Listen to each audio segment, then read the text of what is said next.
ऋषिवर, मैं नहीं चाहता कि यह क्षेत्र एक बार फिर अग्नि और मानव वृक्ष के सागर में परिवर्तित हो जाए। मैं यह भी नहीं चाहता कि हमारा खड़ग एक बार फिर मानव वृक्ष से अपना मुख लाल करे।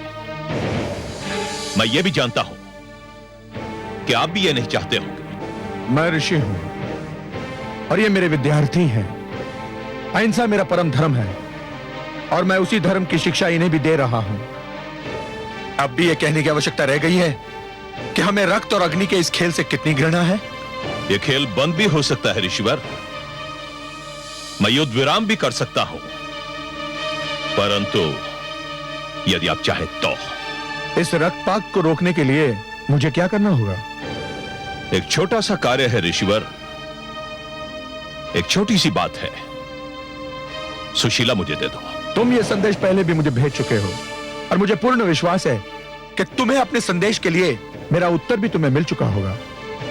एक पशु एक गाय के लिए इतना बड़ा संकट मोल ले रहे हो ऋषिवर? प्रश्न एक पशु का नहीं, प्रश्न एक सिद्धांत का है सहस्त्रार्जुन। सिद्धांत? कैसा सिद्धांत?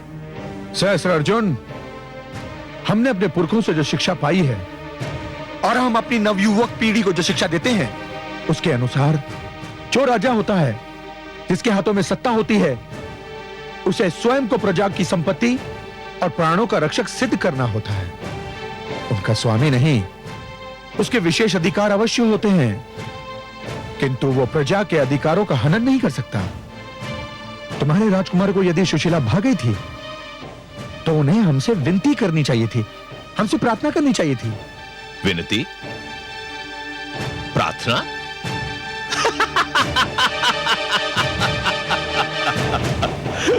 ऋषिवर, आप जिन शब्दों का प्रयोग कर रहे हैं ना, ये ना तो क्षत्रिय भाषा का अंश है और ना ही बन सकते हैं। स्पष्ट और सरल बात यह है ऋषिवर कि हमारे पुत्रों ने सुशीला की मांग की है और उनकी मांग पूरी करना पिता के नाते हमारा कर्तव्य है। तो फिर तुम भी सुन लो सहस्त्रार्जुन, सुशीला मेरी संपत्ति है और अपनी संपत्ति की रक्षा करना मेरा भी धर्म है। और यह धर्म आप कैसे निभाएंगे ऋषिवर? शस्त्र उठाकर। शस्त्र उठाकर?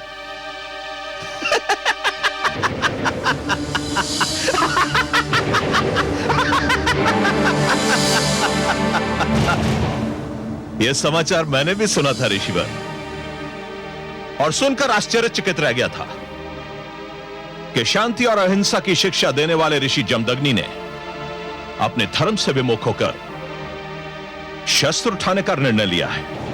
अच्छा,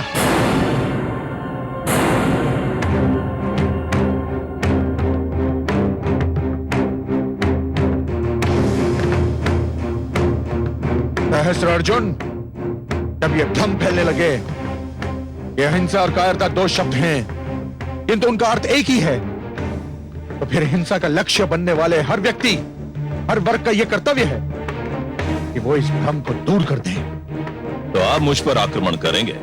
नहीं, किंतु यदि तुमने आक्रमण किया तो मैं समस्त शक्ति के साथ आत्मरक्षा अवश्य करूंगा।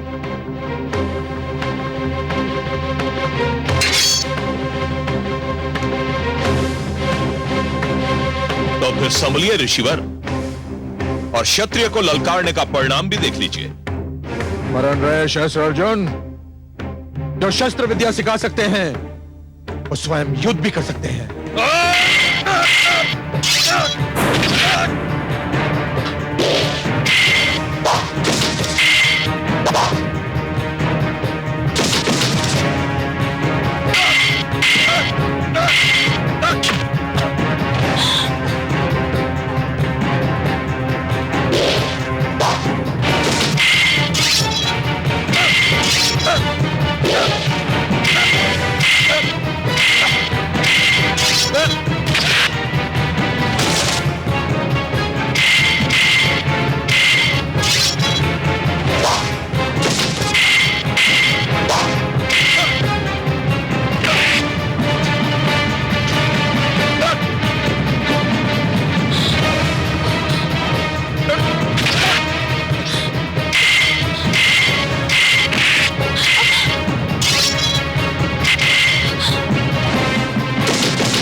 स्वामी स्वामी स्वामी स्वामी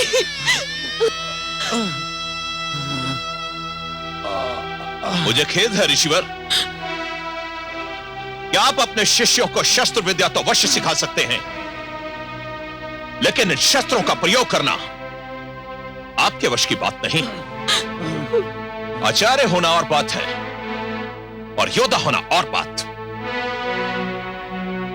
यदि आपने मुझे यह गैया सौंप दी होती तो आपको अपने परिवार और इन शिष्यों के बीच लज्जित न होना पड़ता।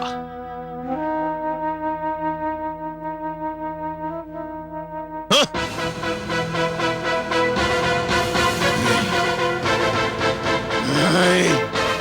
नहीं सहस्त्र अर्जुन, नहीं, तुम ये अत्याचार नहीं कर सकते। गाय को खोलकर ले जाओ।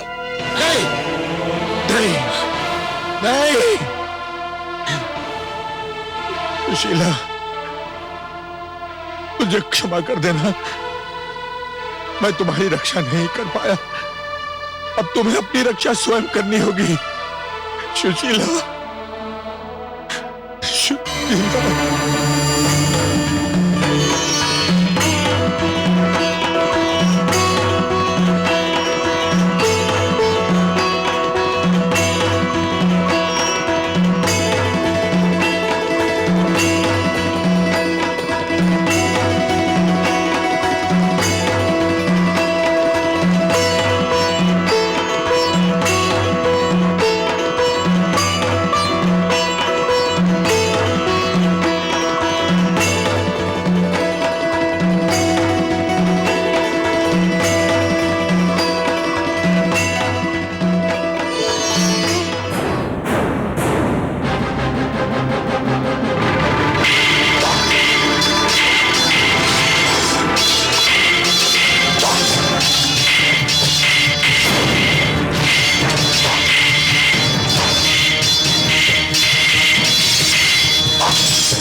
अपने सैनिकों को नहीं रोका तो मैं इस ऋषि की गर्दन काट दूंगा।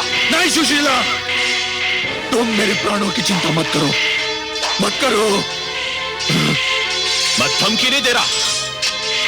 यदि तुमने तनिक भी विलंब किया तो जो मैंने कहा है मैं कर दिखाऊंगा। नहीं,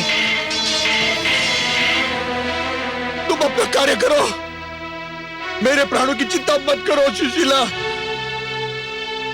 मेरे प्राणों की चिंता मत करो, मत करो।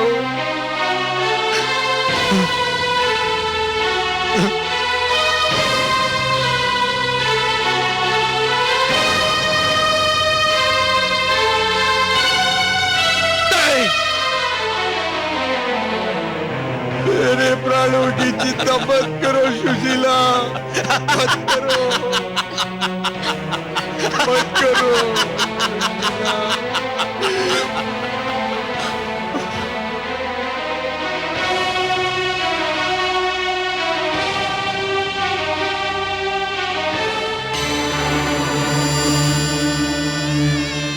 मत करो सुशीला, मत करो, मेरे प्राणों की चिंता मत करो, इन्हें वापस मत बुलाओ सुशीला, सैनिकों, इस कैया को खोल लो।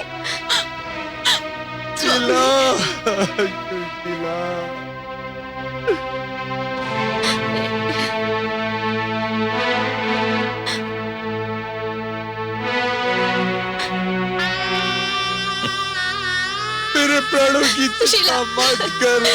छोड़ दो सुशीला को, ये कहीं नहीं जाएगी। बचाओ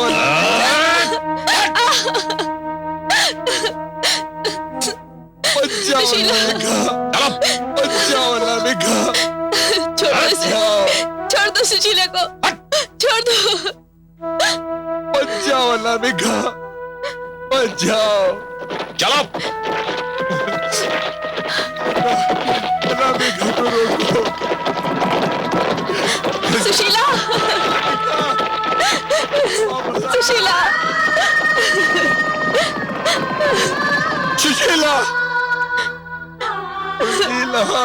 सुशीला, सुशीला, सुशीला। स्वामी, स्वामी, स्वामी, पुत्र, स्वामी, स्वामी क्या हुआ?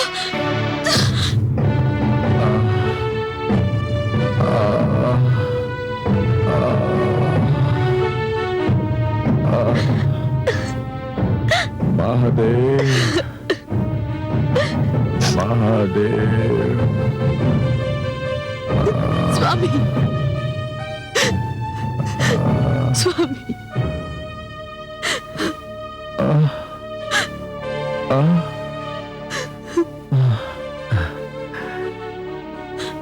परशुराम, पुत्र तुम सत्य कहते थे। आवश्यकता पड़ने पर शस्त्र केवल आत्मरक्षा के लिए नहीं,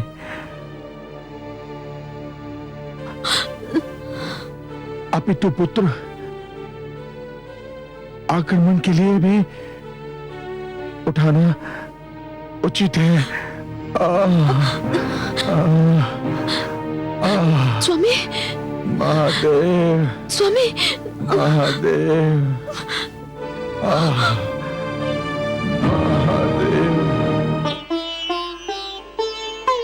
क्या हो गया है दुष्ट सहस्रार्जुन को? भोली भाली गौ सुशीला को छीन कर ले गया। ये तो घोर पाप है। महादेवी, ये घटना केवल एक गाय को छीनने तक सीमित नहीं है। तनिक ध्यान से देखिए, आज जो कुछ हुआ वो उन घटनाओं का संकेत है जो आने वाले युगों में घटने वाली है। आप तो सत्य के ज्ञाता हैं, सर्वज्ञानी है कमल नयन। आपकी दृष्टि उस सत्य को देखने में भी सक्षम है जो रहस्य और अज्ञान के अंधेरों में लिपटा रहता है और किसी को भी दिखाई नहीं देता। क्या आप मुझे आने वाले युगों की उन घटनाओं के विषय में नहीं बताएंगे? क्यों नहीं महादेवी, आप तो जगत माता है। माता की गोद मानव का सबसे महान शिक्षालय होता है। माता के ही माध्यम से संसार को सत्य का ज्ञान मिलता है। परंतु मेरी दृष्टि जो देख रही है वो कुछ बहुत आनंददायक नहीं है। आप मेरी जिज्ञासा बढ़ा रहे हैं कमल नयन। महादेवी, महादेवी, मैं देख रहा हूं कि एक युग ऐसा भी आएगा जब मानव अपनी मन भावन वस्तु को पाने के लिए उसके योग्य बनने का प्रयास नहीं करेगा। वो ये सोचना भी छोड़ देगा कि जो वस्तु उसे भा गई है वो यदि किसी और के पास है तो क्यों है। उस व्यक्ति ने ऐसा क्या किया कि वो सुंदर वस्तु उसे मिल गई, और वो उस वस्तु को बलपूर्वक छीनने का प्रयास करेगा। मानव अपनी योग्यता के स्थान पर अपने बाहुबल पर अधिक विश्वास करेगा। ये तो बहुत दुखद संभावना है कमल नयन। परंतु सच्ची भी। वो युग आएगा महादेवी, वो युग आएगा जब मानव अपने लक्ष्य को प्राप्त करने के लिए परिश्रम और चिंतन के कठिन मार्ग को छोड़कर ईर्ष्या से प्रेरित छोटे छोटे मार्गों को अपनाएगा, जिससे वो शीघ्रातिशीघ्र अपने लक्ष्य को प्राप्त कर ले। तब तो मानव का उत्थान पतन में बदल जाएगा। हाँ महादेवी, श्रम, चिंतन और ज्ञान का लंबा मार्ग छोड़कर जो भी व्यक्ति पगडंडियां ढूंढेगा वो अपने लक्ष्य को प्राप्त करने के उपरांत भी प्यासा ही रह जाएगा, क्योंकि उसे यह ज्ञात हो जाएगा महादेवी कि जिस लक्ष्य को उसने प्राप्त कर लिया है वो उस लक्ष्य के योग्य था ही नहीं। और महादेवी, ऐसा व्यक्ति उस लक्ष्य को अधिक समय तक संभाल नहीं पाएगा और ना ही उससे वो उचित लाभ उठा पाएगा जो एक योग्य, ज्ञानी और श्रमशील व्यक्ति उठा पाता। महादेवी, सहस्रार्जुन अपने पुत्रों को प्रसन्न करने के लिए सुशीला गाय को बलपूर्वक ले तो आया है, परंतु स्वयं सहस्रार्जुन और उसके पुत्र उसके योग्य नहीं है। मैं तो भूली गऊ सुशीला के विषय में सोचकर दुखी हो रही हूँ। वो पापी हाथों में पड़ गई है। और मेरी चिंता यह है महादेवी कि कहीं सहस्रार्जुन और उसके पुत्रों की निराशा का कोई बहुत भयंकर परिणाम न निकले।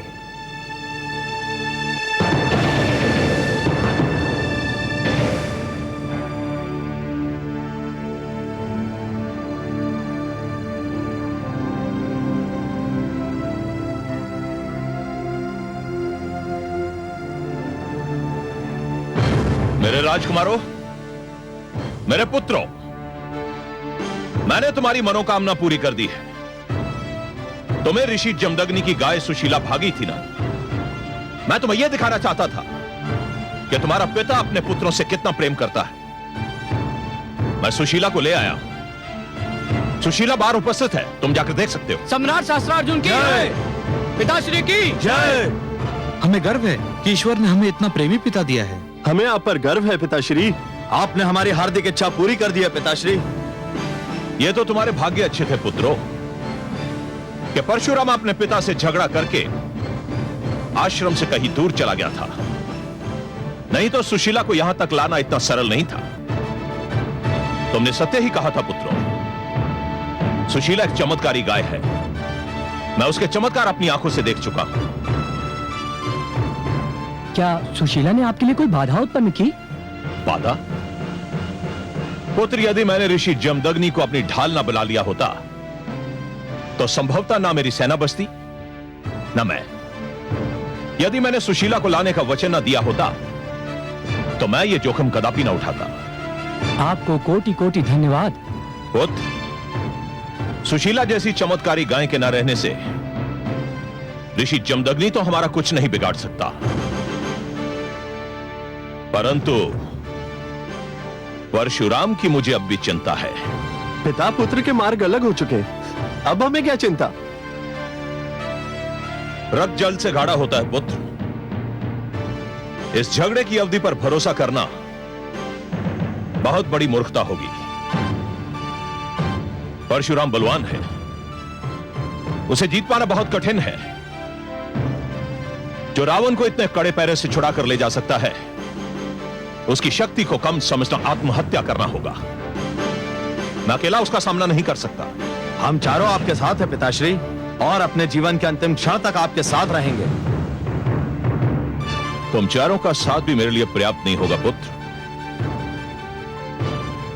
इसलिए मैंने निर्णय लिया है कि जिस प्रकार परशुराम भार्गवों को एकत्रित कर रहा है, उसी प्रकार मैं भी क्षत्रियों को संगठित करूंगा। क्षत्रिय वंशों ने मेरा साथ देने का निर्णय लिया है। मैंने कल ही उनकी सभा बुलाई है।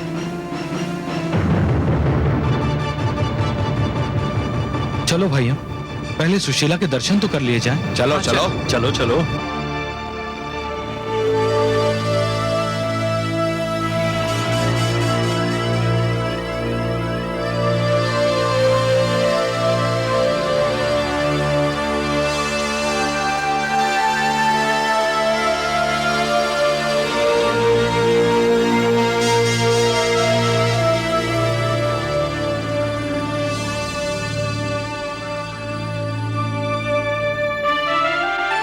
स्वामी,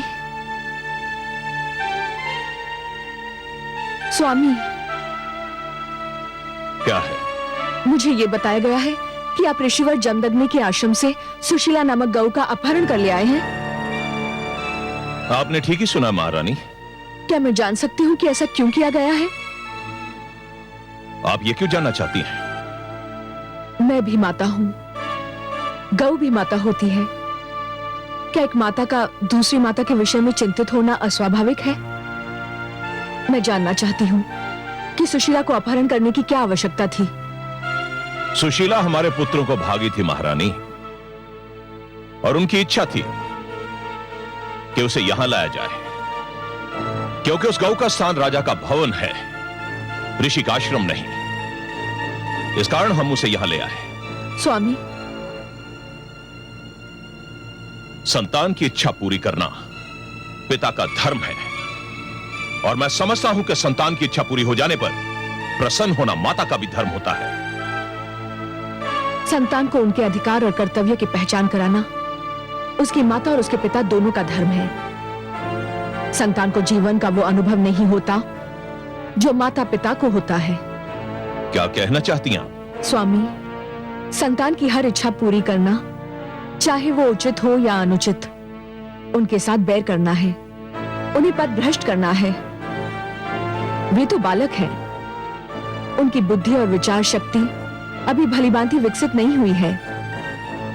उन्हें तो कुछ भी भा सकता है, वो अच्छा हो या बुरा, उचित हो या अनुचित। उन्हें यह बताना कि उनकी कौन सी मांग उचित है और कौन सी अनुचित आपका और मेरा धर्म है। और मुझे दुख है कि आपने अपना धर्म नहीं निभाया। महारानी, यदि संतान कोई ऐसी इच्छा प्रकट करे जो नैतिक रूप से अनुचित और अमान्य हो, तो माता पिता का कर्तव्य है कि उसे समझाए प्यार से, और नाकाम चले तो दृढ़ता से। सुशीला का अपहरण और ऋषि जमदग्नि पर प्राणलेवा आक्रमण जैसे दो महान पाप आपने किए हैं। स्वामी, कहीं हमारे परिवार को इनका दंड न भोगना पड़े। आप व्यर्थ में अपना समय नष्ट कर रही हैं महारानी। जो होना था वो हो चुका। और मुझे ये भय है महाराज कि जो होना है वो भी होकर रहेगा।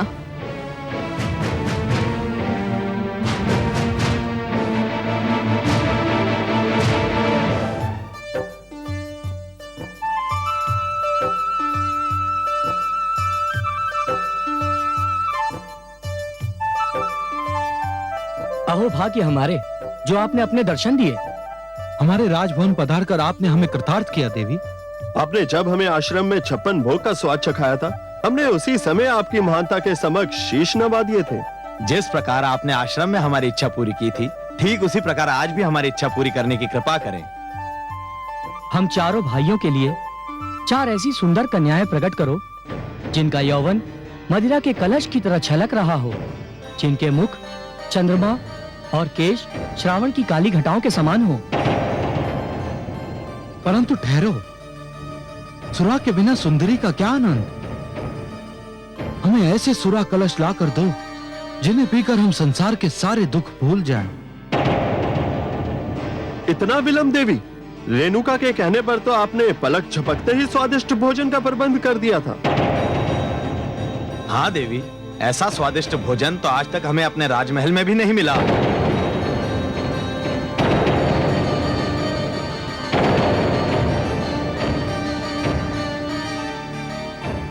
क्या हो गया सुशीला को? तुम हमारे आदेश का पालन क्यों नहीं कर रही? कहीं हमारे साथ छल तो नहीं हुआ? कैसा छल बंधुश्री? ये तो सुशीला ज्ञाति नहीं होती। जमदग्नि ने छल किया है हमारे साथ। ये वो गौ नहीं है। अवश्य ही ये कोई साधारण गऊ है।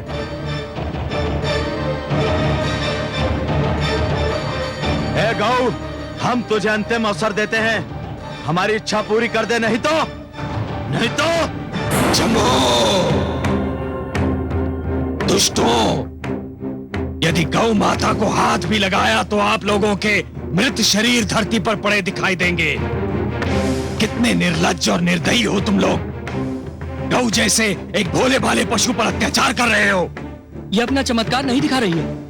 हमारी कोई इच्छा पूरी नहीं कर रही। हमें वो नहीं दे रही जो हम चाहते हैं। मूर्ख, ये पवित्र गौ है। ये वही भेंट करती है जो पवित्र होता है। तुम दुष्कर्मियों की अपवित्र और अनैतिक इच्छाएं ये पूर्ण नहीं करती। ये तो अपवित्र स्थान पर रहना भी सहन नहीं करती। मैं तुम्हें इस कर्म का दंड अवश्य देता, परंतु गौ माता सुशीला की उपस्थिति में मैं कोई हिंसक कार्य नहीं करना चाहता। मैं तुम लोगों को अंतिम बार क्षमा कर रहा हूं, ध्यान रहे।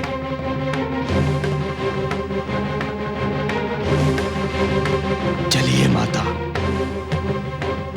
ये स्थान आपके लिए अपवित्र है। चलिए।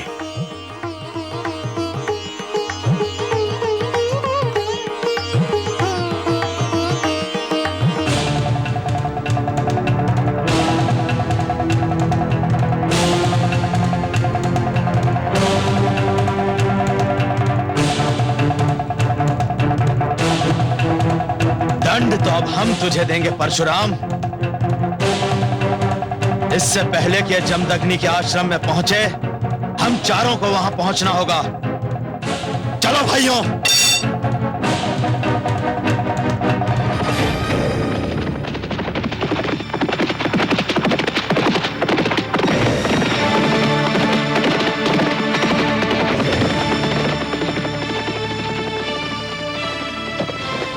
क्षत्रिय कुलभूषण राजश्री विश्वामित्र को सूचना दीजिए कि क्षत्रिय सम्राट शस्त्रार्जुन उनसे भेंट करना चाहते हैं।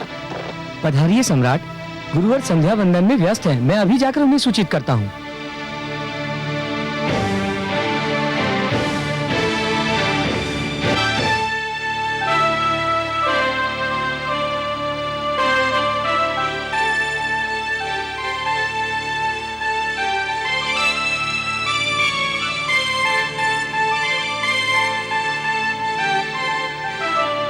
क्षमा कीजिए गुरुवर। कहो वत्स। गुरुवर, सम्राट सहस्त्रार्जुन बाहर आपकी प्रतीक्षा कर रहे हैं। उन्हें यहाँ ले आऊं? नहीं, मैं चलता हूं।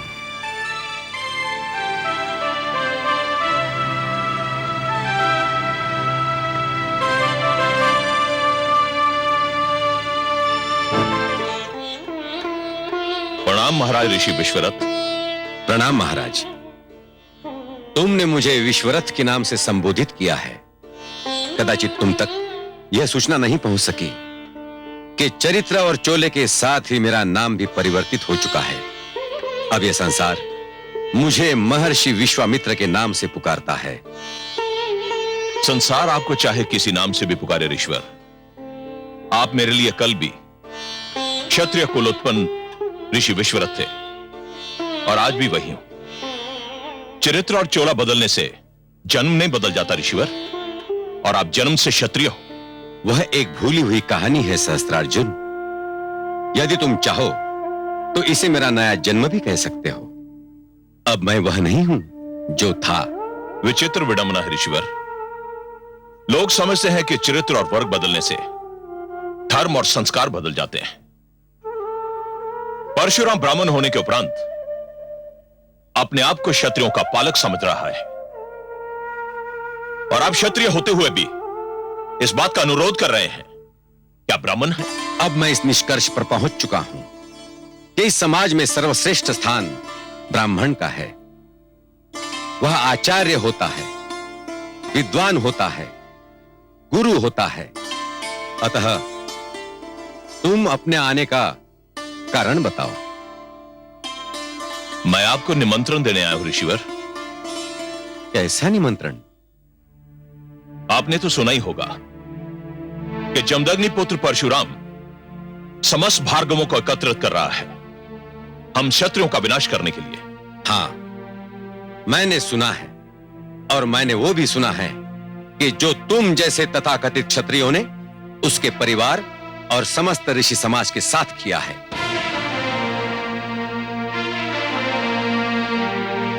मैंने जो कुछ भी किया है ऋषिवर, वह क्षत्रिय समाज की प्रभुसत्ता स्थापित करने के लिए किया था, और जो कुछ भी करूंगा उसी उद्देश्य के साथ करूंगा। मैं आपको न्योता देने आया ऋषिवर कि आप क्षत्रिय समाज के पुनर्गठन में मेरा सहयोग दें। तो तुम मुझसे जाति के नाम पर सहयोग मांगने आए हो? यही समझ लीजिए ऋषिवर। तब तो मुझे खेद है सहस्त्रार्जुन कि मैं तुम्हें निराश ही करूंगा। मैं जातिवाद के पक्षपात को मानव समाज की प्रगति की राह का सबसे बड़ा रोड़ा समझता हूं। हे सहस्त्रार्जुन, तुम्हारे पिता श्री कृतवीर्य एक महान व्यक्ति थे और भगवान दत्तात्रेय ने भी तुम्हें प्रसन्न होकर सहस्त्र बाहुओं का बल दिया था। वो इसलिए नहीं कि तुम्हारे सहस्त्र बाहु अत्याचार के सहस्त्र द्वार खोल दे। तो आप इस बात से सहमत नहीं है ऋषिवर कि हम क्षत्रियों को अपने बचाव के लिए एक होना चाहिए? तुम आक्रमण को बचाव कहते हो, अत्याचार को आत्मरक्षा समझते हो। नहीं सहस्त्रार्जुन, मैं तुमसे तनिक भी सहमत नहीं। तुम आज किस मुंह से क्षत्रिय एकता की बात कर रहे हो? क्या तुम भूल गए कि तुमने स्वयं 25 क्षत्रिय राजाओं का वध किया था? मेरा तुम्हें यह परामर्श है कि वो डगर छोड़ दो जो विनाश की ओर जाती है। जाओ, चले जाओ यहां से। मैं तुम्हारे लिए कुछ भी नहीं कर सकता।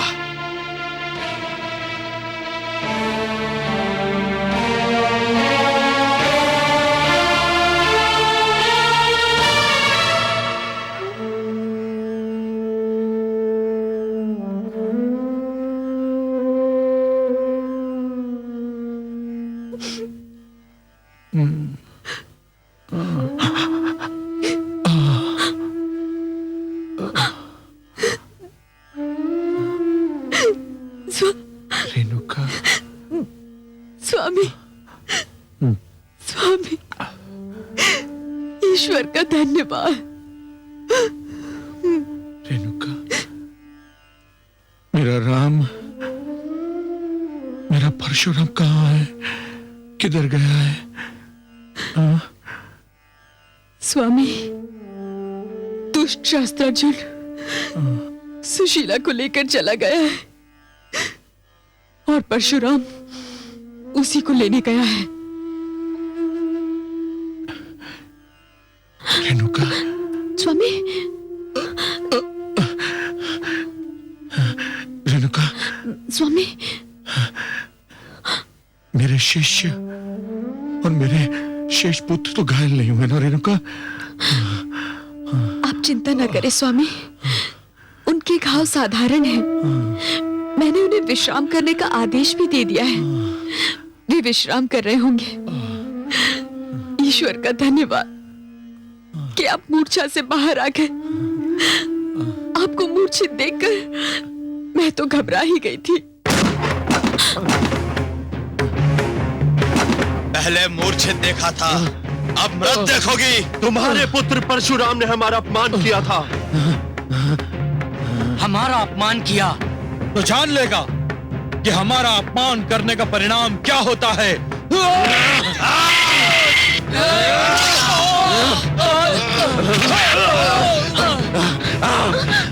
आओ, आओ सब बोलो।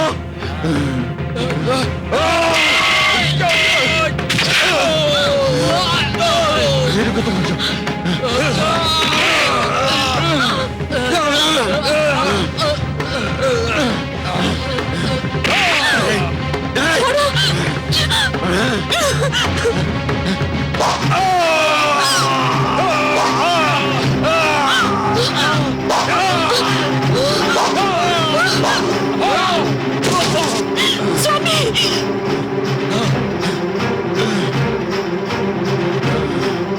छोड़ो, छोड़ो, स्वामी।